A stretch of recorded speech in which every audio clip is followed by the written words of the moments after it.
Ward commissioner প্রথম দাঁড়িয়ে বললেন, উসওয়ায়ে হাসানা মাদ্রাসা বড় চমৎকার, এর উত্তর উন্নতি কামনা করছি। এই মাদ্রাসার তারাক্কি আর উন্নতির জন্য আমি কিছু দেব। ইউনিয়ন পরিষদের চেয়ারম্যান সেম শব্দটাই বললেন, আমিও মাদ্রাসার উন্নয়নে কিছু দেব। উপজেলার চেয়ারম্যান উনিও সেম শব্দটাই ব্যবহার করলেন, আমি এই মাদ্রাসার উন্নয়নে কিছু দেব।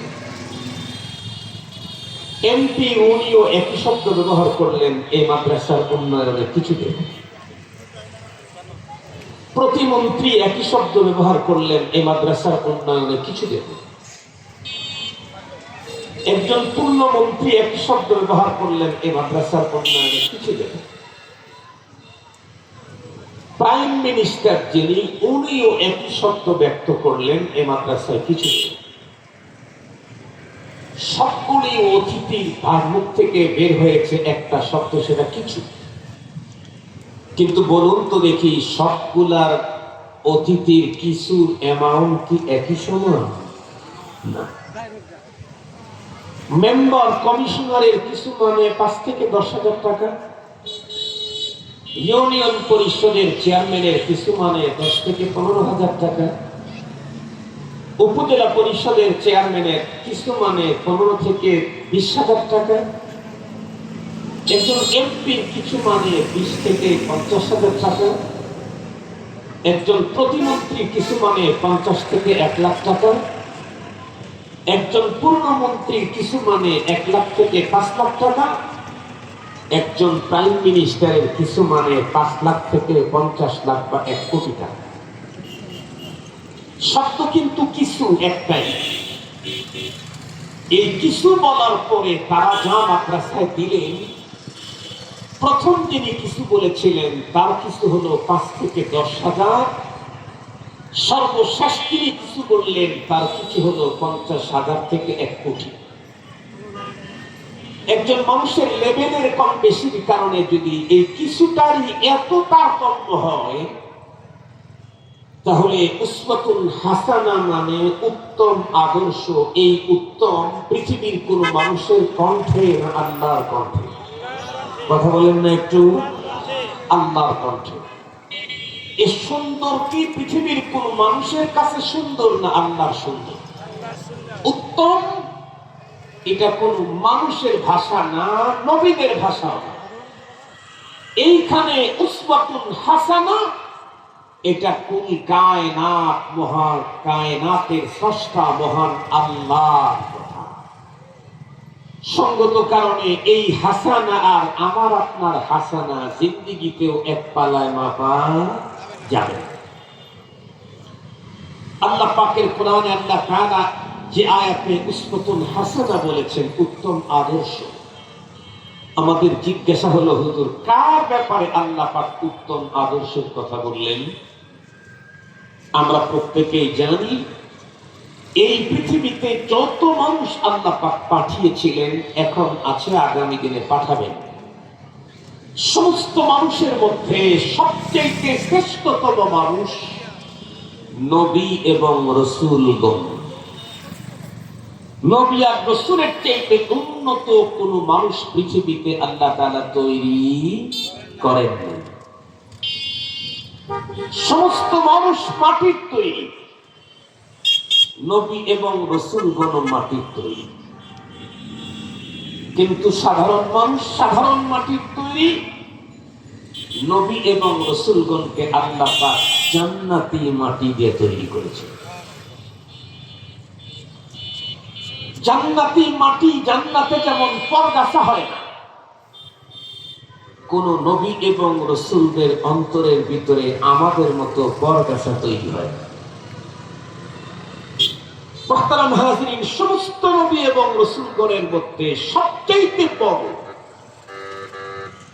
যিনি শুধু উম্মতের নবী নন, নবীদেরও নবী, যাকে শুধু সর্বশ্রেষ্ঠ নবী আর সর্বশেষ নবী ঘোষণা করা হয় নাই, কোরআনে হাকিমে আল্লাহ পাক যাকে সকল নবীদের নবুয়তের সত্যায়নকারী ঘোষণা করা হয়েছে। মুসাদ্দিকুল লিমা মাআকুম, সেই নবী মুহাম্মদুর রাসূলুল্লাহ সাল্লাল্লাহু আলাইহি ওয়াসাল্লামের ব্যাপারে রব্বুল আলামিন বলেন, লাকাদ কানা লাকুম ফি রাসূলিল্লাহি উসওয়াতুন হাসানাহ লিমান কানা ইয়ারজুল্লাহ ওয়াল ইয়াওমাল আখির ওয়া যাকারাল্লাহা কাসীরা। তোমাদের জন্য রয়েছে উত্তম আদর্শ। কার ভিতরে? ফি রাসূলিল্লাহ, আল্লাহ পাকের রাসূল মুহাম্মদুর রাসূলুল্লাহ সাল্লাল্লাহু আলাইহি ওয়াসাল্লামের ভিতরে। পৃথিবীতে মানুষ তো কেউ কাউকে না কাউকে অনুসরণ করে। কথা বলেন, কাউকে না কাউকে অনুসরণ করে। আমাদের দেশের রাজনৈতিক নেতৃবৃন্দ ম্যাক্সিমাম রাজনৈতিক মিটিং এ দাঁড়িয়ে বুক ফুলে গর্বের সাথে বলে, আমি মনে প্রাণে অমকের আদর্শ লালন করি। বলে না? বলে না? এই কথা সব দলের লোকেরাই প্রায় বলে, আমি মনে প্রাণে অমকের আদর্শকে লালন করি। কেউ কোটওয়ালা নেতার আদর্শ লালন করে, কেউ কোট সারা নেতার আদর্শ লালন করে। বুঝেন না আপনারা? কেউ কোটওয়ালা নেতার আদর্শ লালন করে, কেউ কোট সারা নেতার আদর্শ লালন করে। কেউ কারো নেতাকে অনেক অনেক অনেক উপরে উঠায়। রব্বুল আলামিন কোরআনে হাকিমের ভিতরে বলেছেন, এই পৃথিবীর যেই মানুষগুলি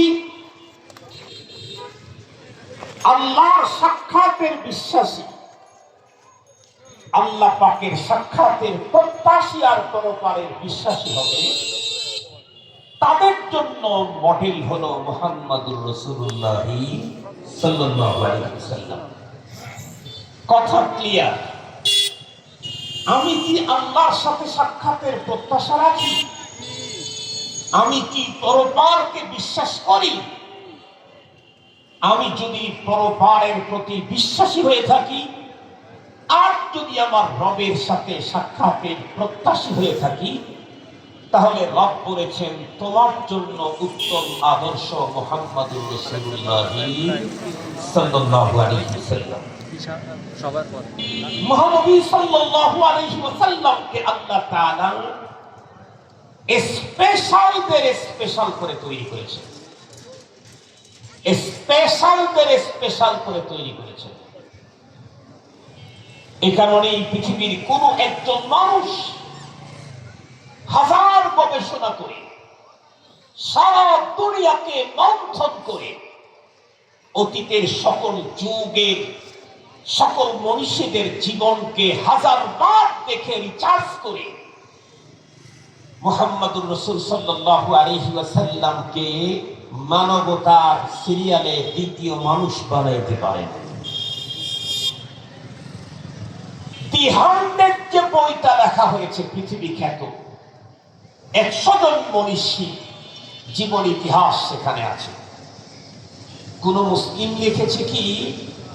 কোন সাহাবী লিখেছে? কোন তাবেঈ? কোন মুফতি? কোন মুহাদ্দিস? কোন ইসলামিক স্কলার? কোন শেখুল হাদিস? কোন পীর? না, লিখেছে একজন অমুসলিম। সেই অমুসলিমও তাম পৃথিবীর মানুষদের যখন জীবন চরিত্রকে রিসার্চ করেছেন, গবেষণা করেছেন, মোতালা করেছেন, দেখেছেন, সর্বপ্রথম যেই মানুষটার নাম লিখতে বাধ্য হয়েছে উনি হলেন মুহাম্মদুর রাসূলুল্লাহ সাল্লাল্লাহু আলাইহি ওয়াসাল্লাম। দি 100 বই যারা পড়েছেন তারা জানেন, 1, 2, 3 সিরিয়ালে নবীর বাইরে কোন মানুষের নাম অমুসলিমও লিখতে পারে না। সুবহানাল্লাহ বলবেন না একটু? একজন অমুসলিম এই পৃথিবীর মনীষীদের নাম লিখতে গিয়ে নবীদের নাম এর আগে পৃথিবীর অন্য কোন মানুষের নাম লিখতে পারে না। তাহলে এখন আমাদের জানতে ইচ্ছে করে, আমার নবী সাল্লাল্লাহু আলাইহি ওয়াসাল্লাম প্রকৃতই কি অনেক উন্নত চরিত্রের অধিকারী, অনুপম মানবতার অধিকারী একজন মানুষ ছিলেন? জি। এই পৃথিবীর প্রতিটি মানুষের মূল মর্যাদা নির্ভর করে হলো তার চরিত্রের উপর। ইংরেজিতে একটা কথা আছে না, যার সম্পদ অথবা অন্য কোনো কিছু লস হলো তার আংশিক লস হলো, যার ক্যারেক্টার লস হলো তার টোটাল লস হয়ে গেল। এই পৃথিবীতে চরিত্রের দিক থেকে মুহাম্মদুর রাসূল সাল্লাল্লাহু আলাইহি ওয়াসাল্লামের চাইতে উন্নত আরো একটাকে আল্লাহ বানানি নাই। নবী আলাইহিস সালাম বিশ্ব সেরা মানুষ। জীবনের যে দিকে তাকাবো সেদিকেই বিশ্ব সেরা। নবীজির শিশুকাল দেখলে নবীজি বিশ্ব সেরা শিশু। নবীজির শৈশব দেখলে নবীজি বিশ্ব সেরা একজন শৈশবের মানুষ। নবীজির জওয়ানি দেখলে বিশ্ব সেরা একজন যুবক। নবীজির পিতৃজীবন মোতালা করলে বিশ্ব সেরা একজন পিতা। নবীজির ফ্যামিলি জীবন মন্থন করলে দেখলে বিশ্ব সেরা একজন স্বামী।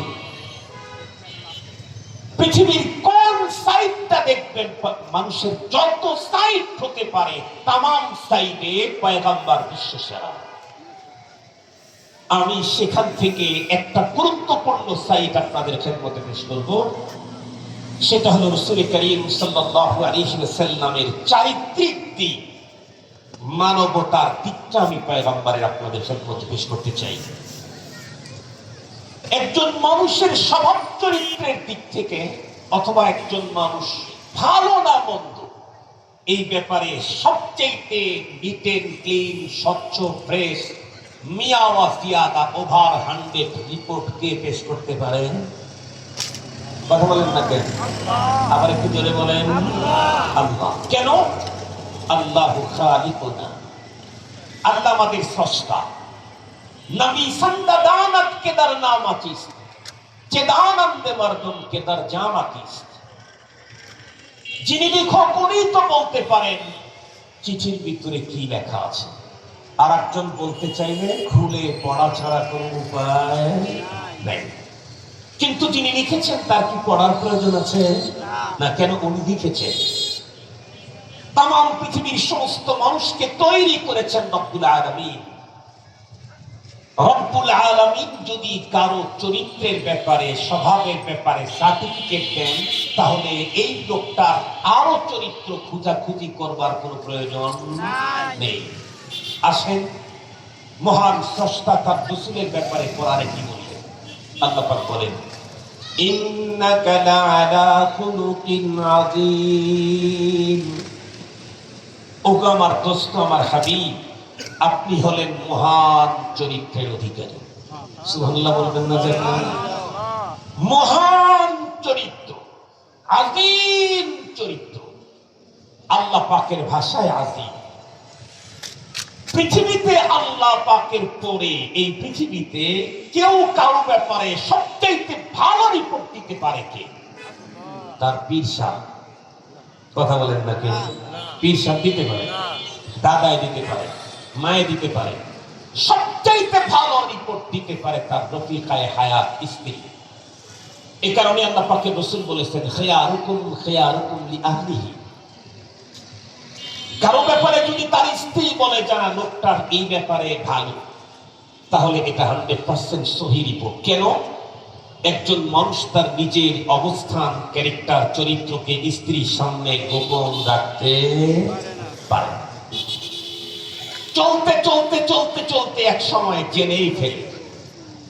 এই জন্য পীর সাহেব সারা দুনিয়া যদি পীর বলে, হুজুরের স্ত্রী যদি বলে তাইলে কিন্তু পীরের সমস্যা আছে। কেন? সুফিয়ারা সুফিগিরি রোজ রৌশন মে কুনাদ, দর্শবে তারিকে সুফি কারে দে গরমি কুনাদ। স্ত্রী মূলত জানে তার ক্যারেক্টারের আসল রহস্য। পৃথিবীর ভিতরে যত ফ্রেন্ডস, যত ব্লাড কানেক্টেড যত মানুষ আছে, এর মধ্যে সবচাইতে ভালো রিপোর্ট দিতে পারে আর একজনের ব্যাপারে তার স্ত্রী। খুব ভালো করে মনে রাখবেন। তাহলে রব্বুল আলামিন পয়গম্বরের ব্যাপারে বললেন ইন্নাকা লাআলা খুলুকিন আযীম। এবার আম্মা জান খাদিজাতুল কুবরা রাদিয়াল্লাহু তাআলা আনহাকে জিজ্ঞেস করি। আম্মা জান আয়েশাকে জিজ্ঞেস করব না এখন। কেন? আম্মা জান আয়েশা সিদ্দিকা রাদিয়াল্লাহু তাআলা আনহা আমার পয়গম্বরের স্ত্রী বটে, কিন্তু উনি পয়গম্বরের বয়সে উপনীত হওয়ার পরের স্ত্রী। একদম টাটকা জওয়ান যখন পয়গম্বর, তখন পয়গম্বরের স্ত্রীকে তার কাছ থেকে রিপোর্ট নিতে হবে। কেন? নাউজুবিল্লাহ, নবীর ব্যাপারে না, অন্য যে কোনো মানুষের ব্যাপারে জওয়ানির অবস্থা একরকম থাকে, বুড়ো হলে আর এক রকম। কথা বলেন না কেন? তার জওয়ানি তওবা করদান শিওয়ে পয়গম্বরি, তার জওয়ানি তওবা করদান শিওয়ে পয়গম্বরি, ওয়াক্ত পীরি গুরগে জালেম মি কুনাদ পরহেজগারি। জওয়ানির ব্যাপারে কিতাবে লিখছে আল শাবাব জুনুন, জওয়ানি হলো একটা পাগলামি। নবী রাসূলদের ব্যাপারে এটা কোনোদিন ধারণাই করা যাবে না। এরপরেও পয়গম্বর সাল্লাল্লাহু আলাইহি ওয়াসাল্লামের একদম টাটকা জওয়ানির স্ত্রী যিনি, তাকেই জিজ্ঞেস করি আমার পয়গম্বরের চরিত্র কেমন ছিল। পয়গম্বরের চরিত্রের উপরে আম্মা জান অনেক কথা বর্ণনা করেছেন, কিন্তু আজকে যে বর্ণনা দেব এইটা সহিহ হাদিস থেকে দেব। কারণ বাংলাদেশে আবার সহিহ হাদিসের ঠিকাদারও আছে, বুঝেন তো আপনারা? তারা যা বলে তাই সহিহ, আর আমরা যা বলি তাই বলো। এই জন্য আজকে যে হাদিসের বর্ণনা দেব এটা শুধু হাদিসটা সহিহ না, যেই কিতাবের হাদিস বলতেছে ওই কিতাবও সহিহ। কথা কি বুঝাতে পারছি আপনাদেরকে? শুধু হাদিসটা সহিহ না, আমি যে হাদিস এখন বর্ণনা করব শুধু হাদিসটা সহিহ। এই হাদিস যেই কিতাবের মধ্যে আছে ওই কিতাবটাও সহিহ, সেটা হলো সহিহুল বুখারী। মুসলমান ভাই খুব ভালো করে বুঝবেন, আমাদের বিশ্বনবী মুহাম্মদুর রাসূলুল্লাহ সাল্লাল্লাহু আলাইহি ওয়াসাল্লাম, আল্লাহ পাক রব্বুল আলামিন তাকে বিশ্ব নবী হিসেবে বন্ধুরা আমার রূহের জগতে তৈরি করে নবীদের কাছ থেকে ওয়াদা নিয়ে রেখেছেন। সমস্ত নবী এবং রাসূলগণকে আল্লাহ পাক ওভাবেই তৈরি করেছেন। বিশ্বনবী সাল্লাল্লাহু আলাইহি ওয়াসাল্লামের যৌবনকালে ক্বাবলান নবুওয়া, নবুয়ত প্রাপ্তির আগ পর্যন্ত পয়গম্বরের রুচি ছিল এক রকমের, কিন্তু বন্ধুরা আমার নবুয়ত প্রাপ্তির টাইম যতই ঘনায় আসতেছিল পয়গম্বরের রুচির ভিতরে তখন পরিবর্তন দেখা গেল। বিশ্বনবী ছিলেন জালওয়াত পছন্দ, লোকালয়ে থাকতে উনি চয়েস করতেন। কারণ হলো পয়গম্বরের ভিতরে এমন কিছু উন্নত মানবিক গুণাবলী ছিল, যেই গুণাবলী প্রকাশ করার জন্য লোকালয়ে না থেকে খানকার ভিতরে বসে থেকে সেই গুণ প্রকাশ করা যায় না।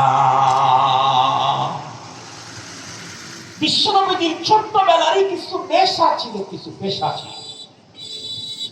একেবারে ছোট থাকতে পয়গম্বরের নেশার পেশা কি? ইনসাফ প্রতিষ্ঠা করা পয়গম্বরের নেশা পেশা। জালেমকে মজলুমকে সাহায্য করা পয়গম্বরের নেশা পেশা। অনাথ ক্ষুধার্তদের জন্য খাদ্যের ব্যবস্থা করা পয়গম্বরের নেশা পেশা। হক, কোন মানুষ যদি বৈধ কোনো কিছু তার হক হয়, হকদারের হককে উসুল করে দেওয়া, এটা পয়গম্বরের নেশা পেশা। বলুন তো দেখি, এই কাজগুলি করতে চাইলে খানকার ভিতরে বসে বসেই তো হবে? কথা বলেন না কেন? এই কাজগুলি করতে চাইলে লোকালয়ে ঘুরতে হবে। কে মুসিবত জাদা, কে আক্রান্ত, কার উপরে জুলুম করা হচ্ছে, কাকে নির্যাতন করা হচ্ছে, কাকে তার হক থেকে বঞ্চিত করা হচ্ছে। বিশ্বনবীর ইনসাফের কি দেখেছেন, কি শুনেছেন? বিশ্বনবী সাল্লাল্লাহু আলাইহি ওয়াসাল্লামকে যখন হালিমাতুস সাদিয়ার কাছে ওনাকে যখন দেওয়া হলো, হালিমাতুস সাদিয়া পয়গম্বরকে নিজের কোলে নিতেই হালিমাতুস সাদিয়ার 2 স্তনে দুধ ভরে গেল। ফ্যামিলিগতভাবে একটা মানে করি ক্যালোরি যুক্ত খাবার খাবে তো দূরের কথা, খাবারই পেত না। তার আমার ক্যালোরি খাবারই পেতেন না, ক্যালোরি তো দূরের কথা। যার কারণে শরীর একদম জীর্ণ শীর্ণ, স্তন গুলিয়ে শুকিয়ে গেছে। নিজের সন্তানও পরিতৃপ্তি সহকারে খাবার মায়ের বুক থেকে পায় না। কিন্তু পয়গম্বরকে যখন কোলে নিলেন, ওয়ামা আরসালনাকা ইল্লা রাহমাতাল লিল আলামিন, পয়গম্বরকে কোলে নেওয়ার সাথে সাথে হালিমাতুস সাদিয়ার 2 বুকে দুধ ভরে গেল।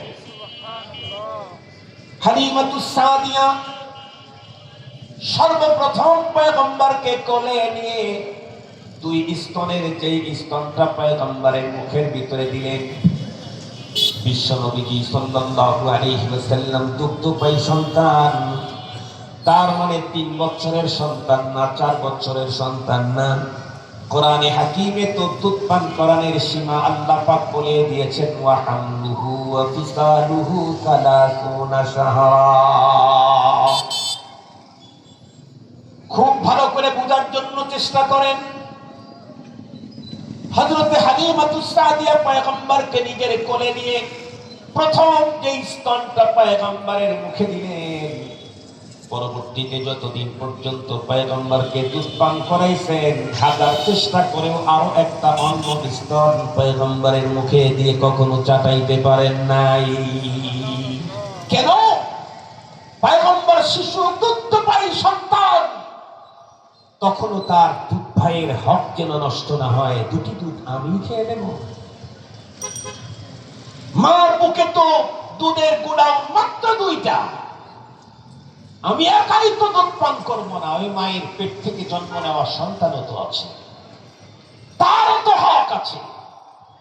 এই জন্য পয়গম্বরকে প্রথম যে স্তন মুখে দিয়েছিলেন হালিমাতুস সাদিয়া, শেষ পর্যন্ত অন্য স্তনের কখনোই দিয়ে পয়গম্বরকে দুধ পান করাইতে পারেন নাই।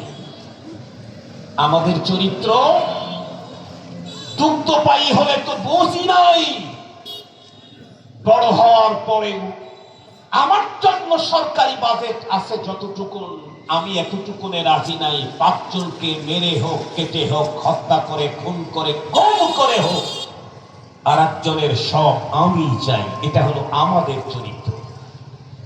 আমাকে মুসলিম তো দূরের কথা, মানুষই তো বলা যায় না। খুব ভালো করে বোঝার জন্য চেষ্টা করবেন। বিশ্বনবী সাল্লাল্লাহু আলাইহি ওয়াসাল্লাম নবুয়ত প্রাপ্তির সময়ে যখন ঘনিয়ে গেল, পয়গম্বরের রুচির ভিতরে পরিবর্তন ঘটে গেল। খুব ভালো করে বুঝবেন কেমনে। এখন আর পয়গম্বর লোকালয়ে থাকতে ভালো লাগে না, পয়গম্বর একা একই থাকতে চান। কোথায় যাবেন, কোথায় যাবেন, কি যেন বন্ধুরা আমার অনুসন্ধান চালাইতেছেন। আপনাদেরকে বুঝবার জন্য ছোট্ট একটা মিসাল দিলে বুঝবেন। আমাদের ঘরের ভিতরে এমন অনেক ছেলে মেয়ে আছে যারা আমাদের সঙ্গে একটা সময় পর্যন্ত, বড় বন্ধুরা আমার, ইজি ছিল, নরমাল ছিল। খাদ্য খাওয়া, উঠা বসা, একসঙ্গে গল্প করা, লম্বা টাইম হাসি রস করার মধ্যে লিপ্ত থাকতো। কিন্তু নির্ধারিত একটা সময় যাওয়ার পরে সন্তান আর বাবার কাছে বেরে না, মায়ের সঙ্গে আর বেশি কথা বলে না, ও যেন একা একা থাকতে চয়েস করে। বিচক্ষণ বিজ্ঞ পিতামাতা তখন বোঝে আমার সন্তানের মনে হয় কোনো ঝামেলা হয়েছে। কি ঝামেলা হয়েছে গভীরভাবে খোঁজ নিয়ে দেখা যায়, অন্তরের ভিতরে আগে ছিল বাবা মা, আপনজন, রিলেটিভ, ভাই বোনদের প্রেম, ওই জায়গা দখল করে নিয়েছে অন্য কোনো এক ছেলে অথবা মেয়ে। এ কারণে এখন আর বাবার সাথে সময় দেয় না, মার সাথে সময় দেয় না, একসঙ্গে খেতে বসে না, এখন আর একসঙ্গে গল্প করে না, মজা করে না, ও শুধু একা একা থাকে। বুঝতে হবে কারো প্রেমে পড়ছে। কথা বলেন না কেন? বুঝতে হবে কি হয়েছে, কারো প্রেমে পড়ছে। প্রেমে না পড়লে এমন হয়। বিশ্বনবী সাল্লাল্লাহু আলাইহি ওয়াসাল্লাম দীর্ঘ সময় পর্যন্ত জলওয়াত পছন্দ ছিল, লোকালয়ে থাকতেন, কিন্তু 40 বছর পূর্তি হবার কিছু আগ থেকে পয়গম্বরের খেদমত পছন্দ হয়ে গেল, রুচির পরিবর্তন। আর পয়গম্বরের লোকালয়ে থাকতে ভালো লাগে না, একা একই থাকতে ভালো লাগে। তার মানে পয়গম্বর মনে হয় কারো প্রেমে অস্বাভাবিকভাবে পড়ে গেছেন। উনি কে? अगर खाहम के रासे दिल बगुयम जानो मियाबम वगर जाए शब्द पैदा तुरा तन्हा नमियाबम वगर याबम तुरा तन्हा वहम शावद जाए पैदा बखुशी गम कुलम खुदरा वमन खुदरा नमीदानम। खूब ভালো করে বুঝবেন, इश्क अव्वल दर्द ले माशूक पैदा मीशवात ताना सूजद शमे कए परवाना शैदा मीशवात। जो जलाता है किसी को भी जलता है जरूर, शमा भी जल जाते हैं परवाना जल जाने के बाद। আজকের অনুষ্ঠানটি শহরের ভিতরে, তাই একটু সেফ আছি। গ্রামগঞ্জের ভিতরে এই লাইটটা লাগানোর সঙ্গে সঙ্গে হাজার হাজার পোকা এখানে আক্রমণ করে, আপনারাও মনে হয় জীবনে দেখেছেন। আমার জিজ্ঞাসা হলো, পোকা আগে আগুনের কাছে বন্ধুরা আমার চেপে পড়ে নাকি আগে আগুন জ্বলতে হয়? কথা বলেন না কেন? আগে আগুন জ্বলতে হয়, তারপরে ওই আগুনের আলোতে পোকা আকৃষ্ট হয়ে তাদের জীবন আত্মহুতি দেয়। বন্ধুরা আমার পয়গম্বর এমনি পাগল হন নাই। রব্বি কারীমের বন্ধুরা আমার কাছে তার আরশ থেকে সময় এসে গেছে, তার কাছে আল্লাহ পাক রব্বুল আলামিন আখিরি গ্রন্থ কোরআন নাযিল করে দিবেন। তাই তো পয়গম্বরের অন্তর বন্ধুরা আমার পাগল বেকারার। একজনকে পাওয়ার জন্য আর লোকালয়ে থাকতে চয়েস করেন না। পয়গম্বর খুঁজে খুঁজে কোথায় গেলে আত্মতৃপ্তি পাবেন, খুঁজে খুঁজে বন্ধুরা আমার ওই গর্তটাকে চয়েস করলেন, যেই গর্তের ভিতরে অতীতের নবী রাসূলগণ ছিলেন। সেটি হলো জাবালে নূরের হেরা গর্ত। আল্লাহর পয়গম্বর চয়েস করলেন সেই জায়গাটাকেই। কেন? ওইটা এমন একটা জায়গা, এমন একটা গর্ত, যে গর্তের ভিতরে বসে থাকলে খানায় কাবা দেখতে কোনো সমস্যা হয় না। বিশ্ব নবীজি গর্তের ভিতরে বসে বসে একদম নিরিবিলি, কেউ নাই। কেন? अगर खाहम के राज़े दिल बगुयम जानो मियाबम वगर जाए शवद पैदा तुरा तन्हा मियाबम वगर याबम तुरा तन्हा वहम शावद जाए पैदा बखुशी गम कुनम खुदरा वमन खुदरा नमीदानम। বিশ্ব নবীজি গুহার ভিতরে বসে বসে খানায় কাবার দিকে তাকান। কেন? কেন? যে যারে পছন্দ করে, তার বাড়ি দেখলে, তার জামা দেখলে, তার কাপড় দেখলে, তার বাড়ির লোকদের মন দেখলে মনের ভিতরে তৃপ্তি লাগে না? লাগে না? এই কারণেই তো একজন কবি বড় চমৎকার বলেছিলেন, আমুরু আলা দিয়ারি দিয়ারা লাইলা উকাব্বিলু দাল জিদারি ওয়াদাল জিদারা ওয়ামা হুব্বুদ দিয়ারি শাফাকনা কলবি ওয়ালাকিন হুব্বু মান সাকানাত দিয়ারা। মজনু একদিন পথ চলতেছিল লাইলির বাড়ির পাশ দিয়ে। হঠাৎ করে মজনু বন্ধুরা আমার চলতে চলতে লাইলির বাড়ির ওয়াল যখন সামনে এসে গেছে, তখন ওয়াল ধরে চুমু খাওয়া শুরু করলো। লোকেরা জিজ্ঞাসা করে, ওরে পাগল, পৃথিবীতে কোনোদিন তো কোনো বাড়ির ওয়ালকে চুমু খেতে দেখি নাই, আজকে তোমাকে দেখলাম ওয়াল ধরে চুমু খাচ্ছ তুমি। সে তখন উত্তর করে, আমি পাগল না, তোরা পাগল। পৃথিবীর আমার দেশের কত উন্নত ওয়াল দেখলি, কোন একটাতে তো আমি চুমু খেলাম না। আমি এটাকে চুমু খেলাম এ কারণে, এই ওয়ালের সঙ্গে আমার বান্ধবীর নাম সংযুক্ত আছে, কারণ এটা হলো লাইলির বাড়ির ওয়াল। লাইলির বাড়ির ওয়াল হওয়ার কারণে সেইটা যদি চুমু খাইতে মজা হয়, খানায় কাবা আল্লাহর ঘর, ওই দিকে তাকা থাকলে মজা আছে না নাই? পৃথিবীর যে সমস্ত জিনিসের দিকে তাকাইলেই জীবনের গুনাহ মাফ হয়, তার ভিতরে নাম্বার 1 হলো খানায় কাবা, নাম্বার 1 আল্লাহর ঘর। এই ঘরের দিকে তাকায় থাকলে জীবনের গুনাহ মাফ হয়ে যায়। আল্লাহর পয়গম্বর সেখানে থেকে সাধনায় বন্ধুরা আমার দিন রাত কাটানো শুরু করলেন। অনেক লম্বা কথা, সময় বন্ধুরা আমার হবে না, এই জন্য সংক্ষিপ্ত করে আপনাদের খেদমতে বলি। নবীজি বুখারী শরীফের হাদিসের মধ্যে আছে, আমি আগেই বলেছি হাদিস তো সহিহ, যেই কিতাবের বন্ধুরা আমার হাদিস, ওই কিতাবটাও সহিহ, বুখারী শরীফের মধ্যে আছে। পয়গম্বর খাবার নিয়ে যাইতেন একদিন, দুই দিন, 3 দিনের জন্য। 3 দিন পর্যন্ত পয়গম্বর সেখানে অবস্থান করলেন। এখন তো খানা পড়িয়ে গেছে, এরপরে পয়গম্বর বাসায় ফিরতেছেন না। আম্মা জান খাদিজাতুল কুবরা রাদিয়াল্লাহু তাআলা আনহা, উনি মেয়ে মানুষ, উনি বুঝতেন যে খানা পয়গম্বর নিয়ে গেছেন, এই খানা তো এতদিনে আর থাকার কথা না। নবীজি আসতেছেন না কেন? কারণ এমন মুহাব্বতের ভিতরে পড়ছেন, যে মুহাব্বতকে ছিন্ন করে জায়গা ছেড়ে নিজের পেটের খাবার দিয়ে তৃপ্তি নেওয়ার টাইম আমার পয়গম্বরের নাই। আম্মা জান খাদিজাতুল কুবরা রাদিয়াল্লাহু তাআলা আনহা 40 বছরের উপরের বয়স, বন্ধুরা আমার 50 বছরের উপরে বয়স তার, এমন একজন নারী ওই পাহাড়ে পর্যন্ত আল্লাহর পয়গম্বরকে খাদ্য দেওয়ার জন্য বাড়ি থেকে খাবার নিয়ে চলে যেতেন। যেই পাহাড়ের উপরে এখনো কোনো নৌজোয়ান যদি উঠতে চায় 1.5 থেকে 2 ঘন্টা সময় লেগে যায়। এখন তো জামালে নূরের হেরা গর্ত পর্যন্ত ওঠার জন্য সুন্দর পথ করে দেওয়া আছে, এরপরে বন্ধুরা আমার 2 ঘন্টা 2.5 ঘন্টা সময় লেগে যায়।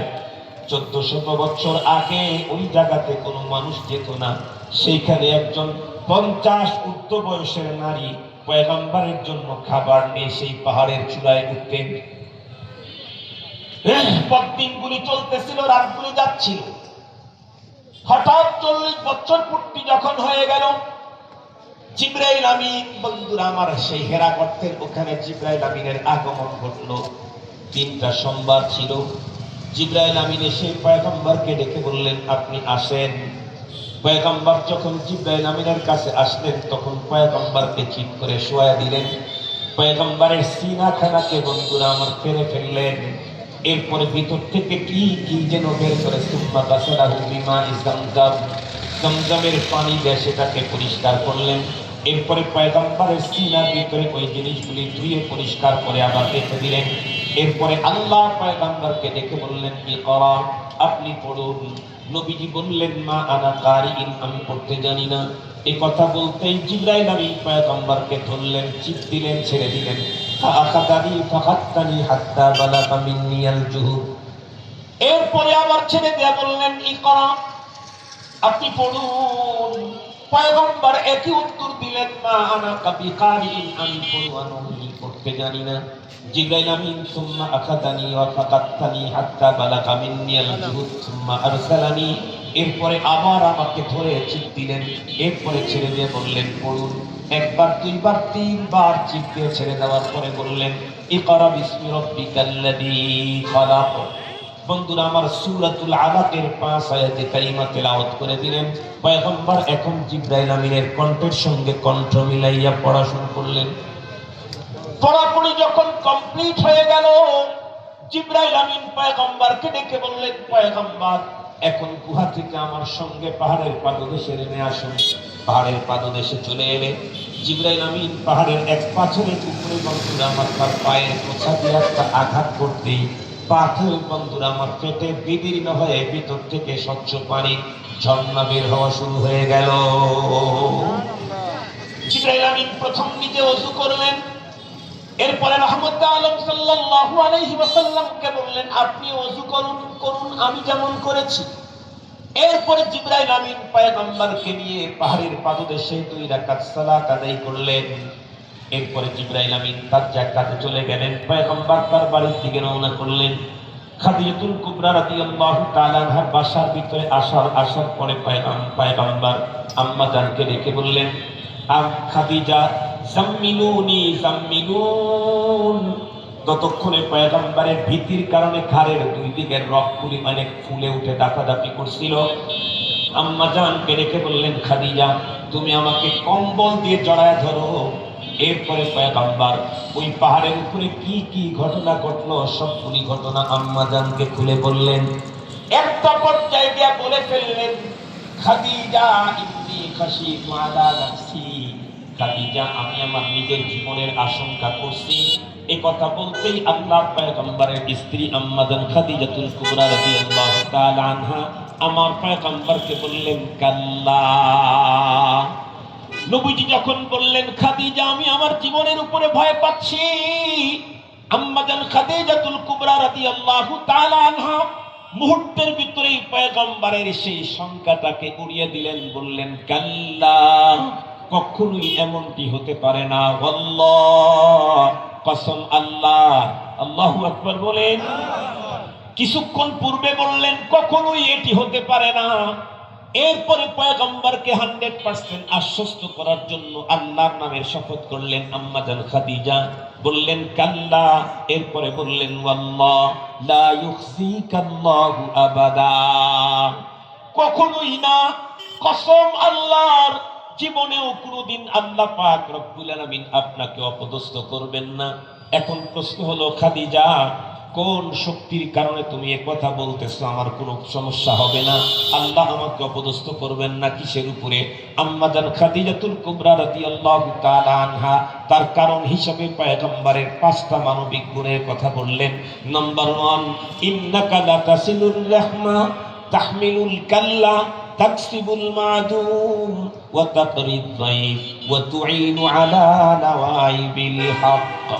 খুব ভালো করে বুঝবেন, যতটুক পর্যন্ত মাইকের আওয়াজ যায়, মাহফিলে আসতে পারেন নাই, চুপ করে কথাগুলি একটু শ্রবণ করেন। বন্ধুরা আমার, কেন কেন কেন পয়গম্বর, বন্ধুরা আমার, আল্লাহ পাক আপনার অমঙ্গল করবেন না কেন? তার কারণ বলতে গিয়া আম্মা জান 5টা মানবিক গুণাবলীর কথা বলেছেন। আমি জিজ্ঞাসা করতে চাই, এই গুণগুলি আমার পয়গম্বরের নবুয়ত প্রাপ্তির পরে নাকি নবুয়ত প্রাপ্তির আগের গুণ? নবুয়ত প্রাপ্তির আগের গুণ, নবী হওয়ার আগেরই এই গুণ। নবী হওয়ার আগেই যদি গুণ ওই মানের হয়, তাহলে নবুয়তের পরে তার কোন কোন মানের হবে? আল্লাহু আকবার বলেন না কেন? মুহতারাম হাজিরিন, নবী হওয়ার আগের গুণাবলী, সেটা আমরা আজকে একটু পর্যালোচনা করব, একটু ভাববো, শুনবো, জানবো, দেখবো। নবী হওয়ার আগে তার ভিতরে যেই মানবিক গুণাবলী ছিল, আমি মুসলমান হওয়ার পরেও ওইটা আছে না নাই? আমি হুজুর হওয়ার পরে ওইটা আছে না নাই? আমি মুফতি সাহেব হওয়ার পরে ওই গুণ আমার ভিতরে আছে না নাই? আমি শেখুল হাদিস হওয়ার পরে ওই গুণ আমার ভিতরে আছে না নাই? আমি তরিকতের পীর হওয়ার পরে ওই গুণ আমার কাছে আছে না নাই? আমি হাজি হওয়ার পরে ওই গুণ আছে না নাই? আমি গাজী হওয়ার পরে ওই গুণ আছে না নাই? আমি 80 বছরের পুরাতন প্রবীণ মুসলিম বুড়ো, আমার ভিতরে ওই গুণ আছে না নাই? আমি 40 চিল্লা দিয়েছি, আমার ভিতরে ওই গুণ আছে না নাই? আমি পীরের দরবারের পাগল, একেবারে আল্লাহর পাগল, দেখি আল্লাহর পাগলের ভিতরে পয়গম্বর হওয়ার আগে যে মানবিক গুণ ছিল, এই গুণ আল্লাহর পাগলের মধ্যে আছে না নাই? একটু দেখা দরকার না? কথা বলেন না কেন? দেখা দরকার না? নবী হওয়ার আগে যে গুণ, সেটাই যদি আমি অর্জন করতে না পারি, তাহলে আর যাই হোক আমি নবীর পথের পথিক হওয়ার সম্ভাবনা নাই। আর যাই হোক, হয়তো নেতা হব, হয়তো আরো কিছু হব, অন্য কিছু হব, অনেক কিছুই হব, কিন্তু নবীর পথের পথিক হতে পারবো না, আশিকে রাসূল হতে পারবো না, নবীজির প্রকৃত উম্মত হতে পারবো না। আর যাই হই, এইগুলি হতে পারবো না। এই 5 গুণাবলী ধৈর্য ধরে শ্রবণ করার ধৈর্য কি আপনাদের, সাহস কি আপনাদের আছে? আমি নির্ধারিত টাইমে আলোচনা শেষ করব। আমি ঘড়ি দেখে দেখে কথা বলতেছি। 9:50 শেষ হবে না, 10টাতেই শেষ হবে ইনশাআল্লাহ। তার মানে আপনাদেরকে জানাইলাম না, জিহাদ সাহেবকে জানাইলাম, উনি যদি 10টার আগে আবার কাউকে না নিয়ে আসে, মানে আমার ওয়াজ জানি 10টা পর্যন্ত করতে দেয়, তাহলে আমি আমার ভাইদেরকে মহানবীজির সেই মহান গুণ, যেটি নবী হওয়ার আগে ছিল, যেটাকে উপরে ভর করে আম্মা জান পয়গম্বর যখন তার জীবনের উপরে আশঙ্কা করতেছিলেন, মুহূর্তেই সে আশঙ্কাকে উড়িয়ে দিয়ে বললেন, কাল্লা ওয়াল্লাহি লা ইউখজিকাল্লাহু আবাদা। 1 নম্বরের গুণ, ইন্নাকা লাতাসিলুর রাহমা। আপনি আত্মীয়তার সম্পর্ককে শুধু লাগান, জোড়ান, কখনো তোড়েন তো নাই। কেউ তুড়তে চাইলে আপনি তুড়তে দেন না। আত্মীয়তার সম্পর্ক কি বোঝা গেল? মানবিক যতগুলি গুণ মানুষের ভিতরে হতে পারে, তার ভিতরে সবচেয়ে বড় গুণ আত্মীয়তার সম্পর্ককে জড়িয়ে রাখতে পারা। যেই মানুষটা তার আপনকে আপন করে রাখতে পারে না, পর করে ফেলে, সে আর যাই হোক নবীজির উম্মত হওয়ার কোনো সুযোগ নেই। আমি আপনাদেরকে জিজ্ঞেস করতে চাই, রাসূলুল্লাহ সাল্লাল্লাহু আলাইহি ওয়াসাল্লাম আমাদেরকে আত্মীয়তার সম্পর্কে কি বলেছেন? নবীজি বলেছেন, সিলমান কাতাক ওয়াফু আম্মান যালামাক। নবীজি বলেন, এটা আমি নবী তোমাদের উপরে অর্ডার করছি। সিলমান কাতাক, যে তোমার সাথে আত্মীয়তা ছিন্ন করতে চায়, আমার অর্ডার তুমি তার সাথে জোড়াও। এটা নবীজি অর্ডার করেছেন আমাকে আপনাকে। আমাদের দেশের ভালো মানুষকে, ভালো মানুষ হলো এ ভাই এই ভাইকে দেখে, এই ভাই ওই ভাইকে দেখে, তিনি খুব ভালো মানুষ, আত্মীয়তা সম্পর্ক চমৎকার রেখেছে। ওই ভাই এই ভাইয়ের উপরে হঠাৎ কোনো একটা শব্দ অথবা কোনো আচরণ খারাপ করছে, এই নিয়ে আর তার সাথে কথা বলে না। এই হলো আমাদের দেশের ভালো ভাই। কথা বলেন না কেন?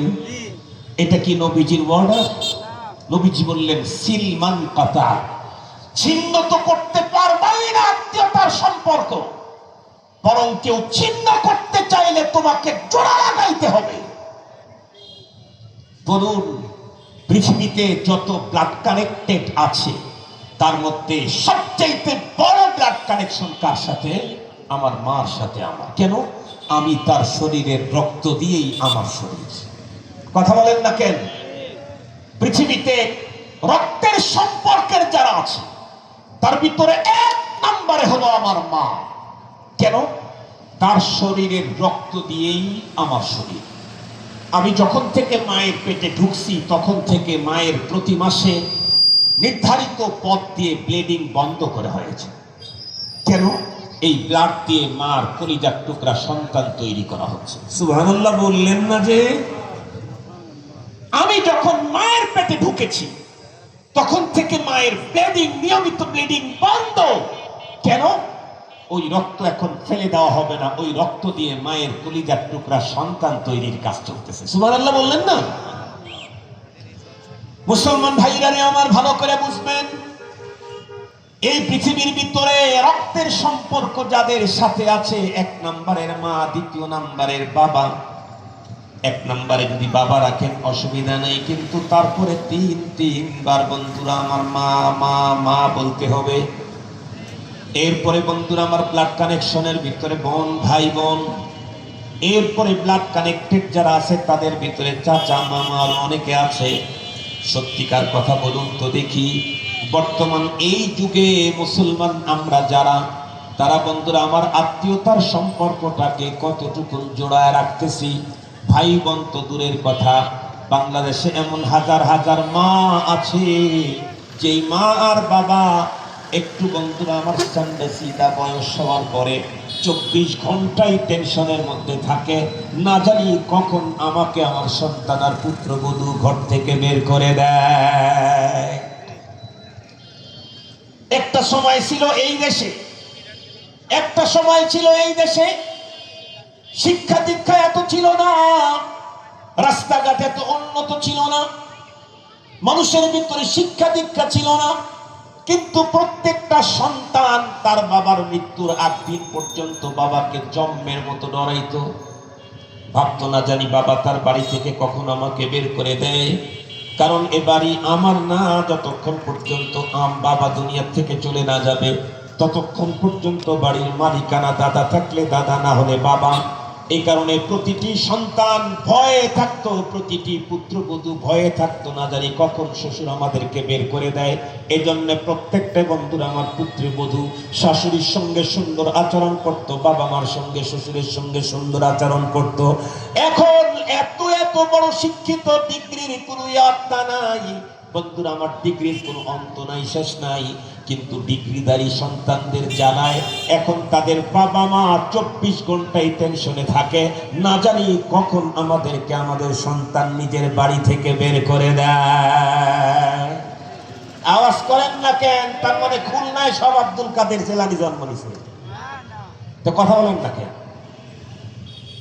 ঘাড়ে পড়ছে কথা, ঘাড়ে পড়ছে। বাবার সাথে আমারই আচরণ করে আসছেন, মনে রাখেন আপনি যত বড় ডিগ্রির অধিকারী হন, আপনার সব ডিগ্রি বের হইছে বাবার পেশাবের রাস্তা দিয়া।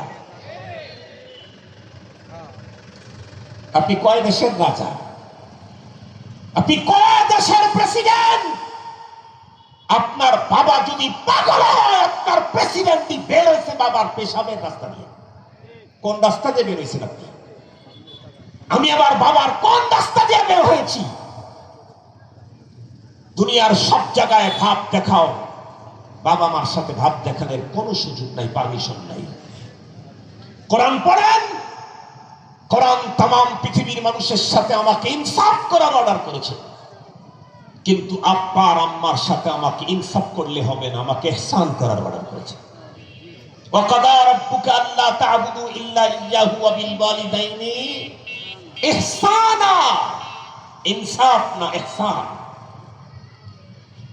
আজকে ঢাকা শহরে আমার এক মুসল্লি, একটা ছেলে একটা মেয়ে, ছেলেটাকে মাদ্রাসাও পড়াবেই, কিন্তু ছেলেটা বেশি আদর করার কারণে ও একটু একটু এই সমস্যা। স্বাভাবিক মাদ্রাসায় উস্তাদরা এটা মেনে নিতে চায় না, কিন্তু ও ছেলেকে আলেম বানাবে, এজন্য করলো কি, নিজে মাদ্রাসায় একটা শুরু করছে। টার্গেট হলো আর একটা ছেলেকে হাফেজ বানাবে, আলেম বানাবে, মাদ্রাসায় শুরু করছে। ওর কিন্তু নিজস্ব বাড়ি নেই এখনো ঢাকাতে, ও নিজে ভাড়া বাসায় থাকে, আর একটা বাসা ভাড়া নিয়ে ছেলেটারে হাফেজ বানিয়ে গেছে, আলেম বানাবে। যতবার দেখা হবে আমার কাছে নিয়ে আসবে, তো আছেন। তো আমি একদিন জিজ্ঞেস করছি, এই ঢাকা শহরে থাকেন, অভিজাত এরিয়াতে বাসা, মাত্র একটা ছেলে, এটা হাফেজ আর আলেম বানানোর জন্য এত পাগল হলেন কেন, যে ওর জন্য মাদ্রাসাই করে ফেললেন আপনি? উনি তখন উত্তর করে, হুজুর অভিজাত বাসায় থাকার কারণে পাগলটা বেশি গেছে। কেমনে? কই এই অভিজাত বাসায় থেকে ডান দিকে বাম দিকে উপরে আর নিচের দিকে তাকায় দেখি গাড়ির মালিক, বাড়ির মালিক, ইন্ডাস্ট্রিজের মালিক, গ্রুপ অফ ইন্ডাস্ট্রিজের মালিক, বার্ধক্য বয়সে তার কত বড় বড় বাসা, কোনো বাসাতে তার জায়গা হয় না, শেষ পর্যন্ত বৃদ্ধাশ্রমে যেতে হয়। সন্তানদের দেখা পায় না, কাছে পায় না। মুহতারাম হাজিরিন, খুব ভালো করে মনে রাখবেন, বাবার বাসার থেকে বাবাকে সরায়া দিলেন, এত বড় ক্ষমতা আপনার। আপনি কি বাবা হননি, নাকি বিয়েই করেন না? এই জন্য নিরাপদে আছেন। বিয়ে করেছেন, ঘরে সন্তান এসেছে। আপনি যদি আপনার বাবাকে ঘর থেকে তার 50 বছরে বের করে দেন, আপনাকে আরো 10 বছর আগে বের করে দেওয়া হবে। লিখে নেন, লিখে নেন। আপনি যদি ভদ্রতার সাথে বার করে দেন, আপনাকে লাঠি দিয়ে বাসার থেকে বের করে দেওয়া হবে। লিখে নেন, লিখে নেন। কালান্দার আঁচে গুইয়া তিদা গুইয়া, বাজে কথা বলি না, ফালতু ভাষায় ব্যবহার করি না, মহা সত্য কথা বললাম, দুনিয়ার ঘটা ঘটনা। শুধু কি তাই, বর্তমান সময়ে আত্মীয়তার সম্পর্ক রক্ষা করবে তো দূরের কথা, নিজের পিতা মাতাকে পর্যন্ত ভালোবাসা দেওয়ার মতো বন্ধুরা আমার মানুষের সংখ্যা কম না বেশি? আরো একটু জোরে বলেন। শুধু কি তাই, আমি আমার নিজের জীবনে এমন বহুবার দেখেছি, খুব ভালো করে মনে রাখবেন। অনেক বাসাতেই কিন্তু এমন হয়, আল্লাহ পাক রব্বুল আলামিন ওই ফ্যামিলিতে শুধুই মেয়ে দান করতেছিলেন, একটা দুইটা তিনটা চারটা। এই তো কয়েকদিন আগে আমি বগুড়ার এক জায়গাতে ওয়াজ করতে গেলাম, আমার অনেক পরের ফারেক রাহমানিয়ার সে হুজুর এসে আমাকে বলতেছে, হুজুর দোয়া করবেন, আল্লাহ মেহেরবানিতে 4টা মেয়ে পর্যন্ত বিয়ে দিয়েছি। জিজ্ঞাসা করলাম আর কয়টা আছে? বলে হুজুর আর 6টা, তিলকা আশারাতুন কামিলা, আর 6টা আছে। 6টার 4টা কয়টা হয়? 10টা। আমি বললাম তারপর? উনি বলেন, হুজুর একটা ছেলে সন্তান আল্লাহ আমাকে দিয়েছিলেন, নিয়ে গেছেন। গত বছর আবার আল্লাহ পাক আর একটা ছেলে সন্তান আমাকে দিয়েছেন। তার মানে আহাদা আশারা কাউকাবা, 11 জন বাচ্চাদারে নিয়ে আসতেন। ওনার শ্বশুর যিনি, উনি অনেক বড় বুজুর্গ আল্লাহওয়ালা হাকিম মোহাম্মদ আখতার সাহেব রহমাতুল্লাহি আলাইহির খলিফা। সে কথা বলতে চাই না, আমি বলতেছিলাম অনেক ফ্যামিলিতেই কিন্তু এমন হয়, 3টা 4টা 5টা বন্ধুর আমার মেয়ে আগে হয়েছে, সবাই মিলে দোয়া করে আল্লাহ, বাবা দোয়া করে আল্লাহ একটা ছেড়ে দাও, মা দোয়া করে আল্লাহ একটা ছেড়ে দাও, দাদা দাদি নানা নানি প্রতিবেশী সবাই দোয়া করে, এমনকি ওই মায়ের ঘরে যে মেয়েগুলি জন্ম নিছে ওরা আরো বেশি দোয়া করে আল্লাহ আমগো বা ঘরের ভিতরে আমাদেরকে একটা ভাই দাও, একটা ভাই দাও। শেষ পর্যন্ত 6 নাম্বার 9 নাম্বারে একটা ভাই জন্মগ্রহণ করলো। এমন অনেক সময় হয় মা ওই সন্তান জন্ম দেওয়ার পরে ছোট্টকালেই মা অসুস্থ হয়ে গেল, হাসপাতালে 1 মাস পর্যন্ত মা চিকিৎসা নিচ্ছে। এত ছোট ছেলে বন্ধুরা আমার, ওকে প্রতিদিন পান বন্ধুরা আমার দুধ পান করাইতে হয়, জিম্মাদারিকে পালন করে। খালা বেশি না বোন বেশি? কথা বলেন না কেন? খালা তো আর এক বাসায় থাকে, বোনই তো বন্ধুরা আমার ওর বাসায় থাকে। বড় বোন ছোট্ট ভাইকে এত মহাব্বত করে আমি আমার নিজের চোখে দেখেছি। কোলে বন্ধুরা আমার নিতে নিতে এই জায়গার চামড়া পর্যন্ত পুর হয়ে যায়, মোটা হয়ে যায়, আমি নিজের চোখে ছোটবেলায় দেখেছি। মা 1 মাস পর্যন্ত হাসপাতালে ছিল, রাত্রের খাবার তার পেশাব পায়খানা সবগুলি কমপ্লিট করলো বোন। অথচ সেই বোনের সাথে বর্তমান ভাইদের সম্পর্কটা কেমন খুব ভালো করে মনে রাখবেন। বাবা পৃথিবী থেকে বিদায় নিয়েছে, শরীয়ত বলে দিয়েছে, কোরআন বন্টন করে দিয়েছে, বিদ্যাকারী মিসলু হাদ্দিল উনসায়াইন। বন্ধুরা আমার, 2 বোন যতটুক পাবে, 1জন ভাই ততটুক পাবে। বাবার স্থাবর অস্থাবর দেশে বিদেশে নগদ এবং যেখানে যত জায়গায় ভাইয়ের মালিকানা তত জায়গায় বোনের মালিকানা। কিন্তু আমাদের দেশের জালেম গার্ডিয়ান, আমাদের দেশের জালেম মাতব্বরেরা, আমাদের দেশের জালেম ছোটখাটো নেতাগুলি যখন বিচার করতে যায়, বোনরা যখন সম্পদের জন্য আসে, আমাদের দেশের অধিকাংশ জালেম বিচারকেরা বলে কি, বোনেরা তো বাড়ির অংশ পায় না। এই ফতুয়া আপনাদের খুলনায় চলে না? চলে না? এই বন্টন চলে না? চলে না? সহজ কথা বলি, খুলনার 0 পয়েন্টের ভিতরে 10 শতক জায়গার উপরে একটা বিল্ডিং বাবা করেছে 10 তলা, আর গ্রামের ভিতরে 10 বিঘা জমি আছে। বলুন তো দেখি, 10 তলা বিল্ডিং এর ভিতরে বোনকে ভাগ দেওয়ার মতো ভাই খুলনা শহরে কতজন আছে? ভাই তো দিতেই চায় না, মামা এসেও জালেম ভাইদের পক্ষে বলে, বড় চাচাও ভাইদের পক্ষে বলে। আশেপাশের ছোটখাটো নেতা ওরা তো যেদিকে টাকা সেই দিকে যায়। আপনাদের খুলনার কথা বলতেছি না, এটা আমাদের সিরাজগঞ্জের চরিত্র। খুব ভালো করে বুঝবেন, শহরের ভিতরে জায়গাটা দিল না, গ্রামের ভিতরে বোন পায় বন্ধুরা আমার 5 বিঘা অথবা ধরে নেন বন্ধুরা আমার 5 একর জমি, সেখান থেকে ভাইকে ছেড়ে দিয়ে গেল 3 একর, মাত্র 2 একর নিল। এই কারণে এখন ভাই আর বোনের সম্পর্ক কি? বোন যেহেতু ছোটবেলায় মায়ের অনুপস্থিতিতে, মায়ের হাসপাতালে থাকাকালীন মায়ের ভূমিকা পালন করে ছোট্ট ভাইকে লালন করেছিল, এই কারণে ভাইয়ের অন্তরে বোনের প্রেম না থাকলেও বোনের অন্তরে ভাইয়ের জন্য মায়ার কোনো অভাব নাই। 2 মাস 6 মাস পরে এক সময় ফোন যখন দেয়, ভাই ফোন রিসিভ করে না। 1 মাস 1.5 মাস পরে ভাইকে দেখতে মনে চায়। 7 বোনের পরে ছোট্ট ভাই কত আদর করে লালন করছে, দেখি ভাইটা আমার কেমন আছে। বাসায় যখন আসে, খোঁজ পাইলে ভাই তখন অন্য কাজের ভান ধরে বাসা থেকে বেরিয়ে গেল। বাসার ভিতরে ঢুকতে চাইলে বন্ধুরা আমার ভাইয়ের স্ত্রী তাকে ঢুকতে দেয় না। যদি ভিতরে ঢুকে কোন রকম করে বন্ধুরা আমার পচা বাসি খাবারগুলা তারে দিয়ে দিল। কিন্তু বন্ধু তার একজন তৈরি হয়েছে, ব্যবসা করতে গিয়ে, কলেজ লাইফে গিয়ে, রাজনীতি করতে গিয়ে বন্ধু তৈরি হয়েছে।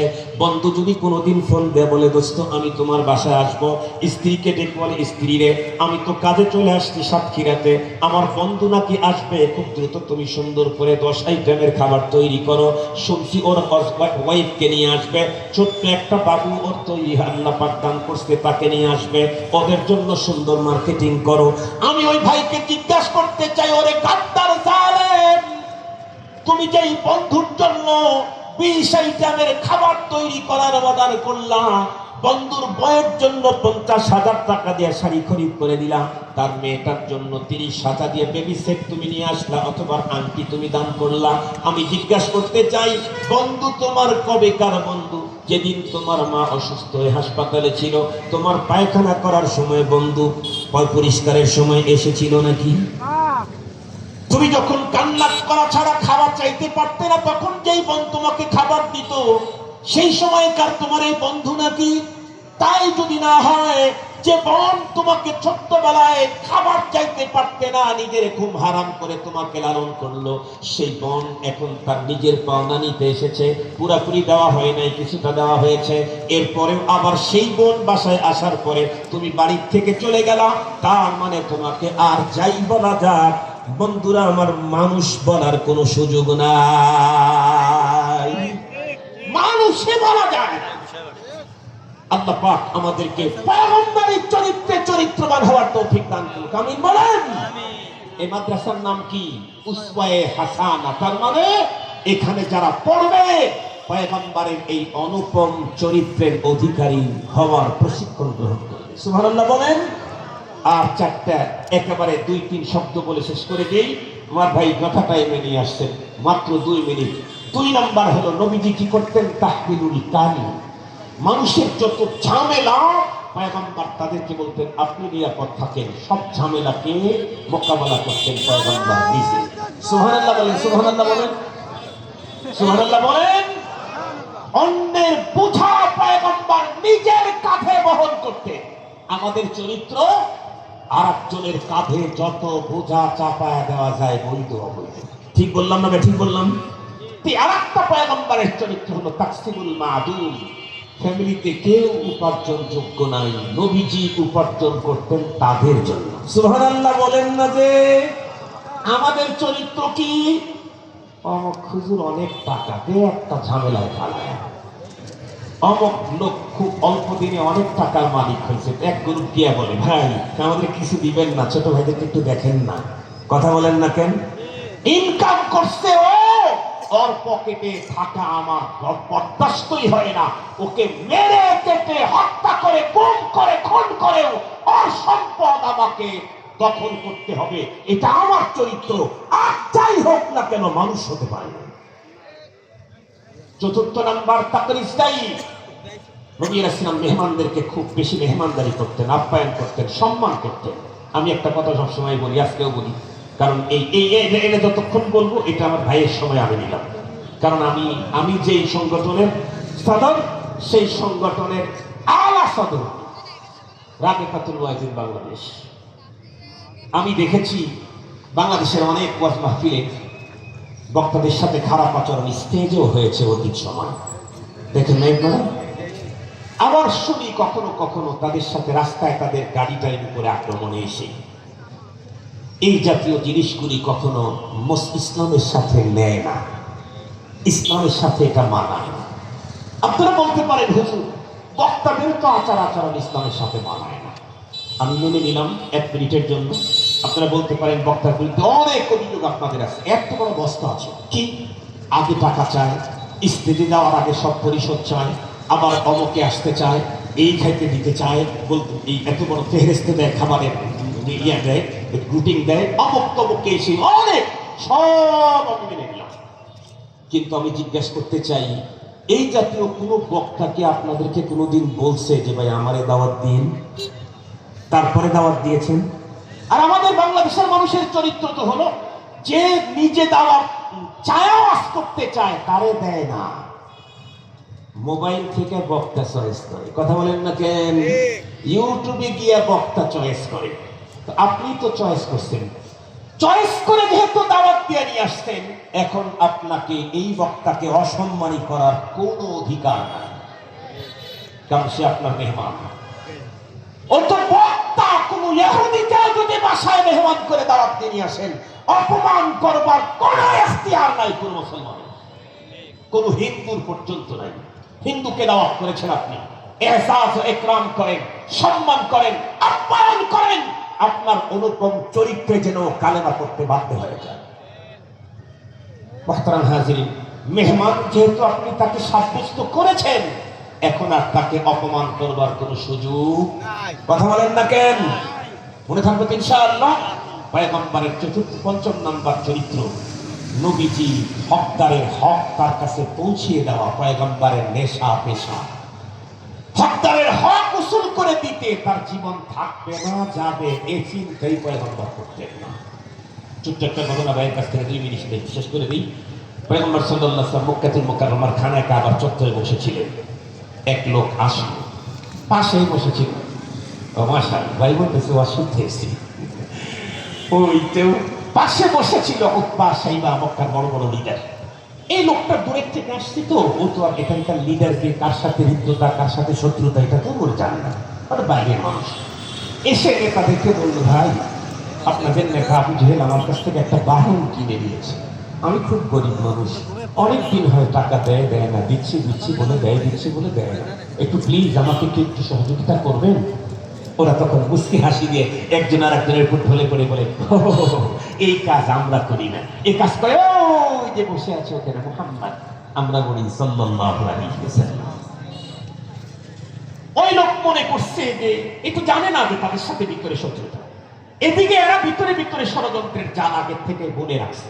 বলছে কোন একটা সময় সুযোগ পেলে আবু জেহেল তোমার কাছে যদি মুহাম্মদ সাল্লাল্লাহু আলাইহি ওয়াসাল্লামকে একা পাঠাই, তাহলে তুমি তখন কাজটা ফয়সালা করে দিবা। একেবারে আগের থেকে সিদ্ধান্ত। লোকটা নবীজির কাছে গেছে, যা বলছে আমাকে পাঠাইলো আপনার কাছে, এই এই ঝামেলায় পড়ছি, প্লিজ আপনি কি আমাকে একটু হেল্প করবেন? নবীজি বললেন চলো। কেন? নবীজির নেশা, নবীজির পেশা। সুবহানাল্লাহ বলবেন না যে তুইনু আলা নওয়াইবিল হক। নবী রাসূল সাথে করে নিয়ে গেলেন, ঠিক আছে শোনো। দরজায় গিয়ে দরজা খটখটা বললেন, চাচা, গ্রাম্য চাচা আছেন নাকি? হ্যাঁ আছি, একটু বাইরে আসেন। আবু জেহেল ভাত নিয়ে আসতেছে। দেখি মুহাম্মাদের সাথে কেউ না থাকলে তাহলে পরামর্শ আজকেই খালাস। বাইরে আসতে আসার পরে পয়গম্বরকে দেখছে। পয়গম্বর জিজ্ঞেস করতেছেন, এই লোকটা কি আপনার কাছে টাকা টুকা পায়? জি চাচা। তাকে বলে দিয়ে দেন, বাবা এক্ষুনি নিয়ে এসে দিচ্ছি, প্লিজ আমাকে শুধু বাসার থেকে টাকা করে বের করে না দেওয়ার সাথে দেওয়া। বলেন যান অসুবিধা নেই। পরবর্তীতে টাকা টুকা নবীজির হাতে দিয়ে খুব দ্রুত বাসার ভিতরে ঢুকে গেছে। পয়গম্বর ওই মজলুমের হাতের ভিতরে হকদারের হাতে পৌঁছায় দেন, নবী চলে গেছে। উতবা সাইবা নেতারা এসে বলতে, আবু জেহেল না, পরামর্শ হলো কি আর করলি নাকি? কি হয়েছে? মুহাম্মদকে পাঠাইলাম কত কৌশল করে, একা একা কিছুই করতে পারলি না। আবু জেহেল তখন বড় বড় বিশ্বাস থাকে, তার মানে কি খুব মজায় আছে, বড় বড় বিশ্বাস থাকে। আমি তো তোদের চাইতে আরো সিরিয়াস, কিন্তু আমার যখন মোহাম্মদ সাল্লাল্লাহু যখন আমারে ডাকছে, আমি ভাবছি যে একটা না কিছু করব।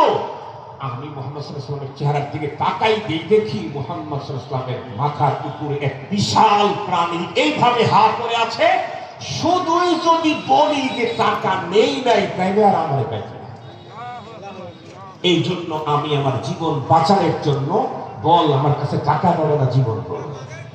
মহানবী সাল্লাল্লাহু আলাইহি ওয়াসাল্লাম জীবনের ঝুঁকি নিয়েও হকদারের হক তার কাছে পৌঁছায় দিতেন। এটা পয়গম্বরের চরিত্র। আজকে থেকে আমি বড় ইমানদার, আমি আশিকে রাসূল, আমি মুহাম্মদ সাল্লাল্লাহু আলাইহি ওয়াসাল্লামের উম্মত সব দাবি করি। বাসায় গিয়ে এই 5টা আমার জীবনের সাথে ফিট করে দেখব কয়টা মেলে, কত পার্সেন্ট মেলে। ইনশাআল্লাহ আমিও দেখব।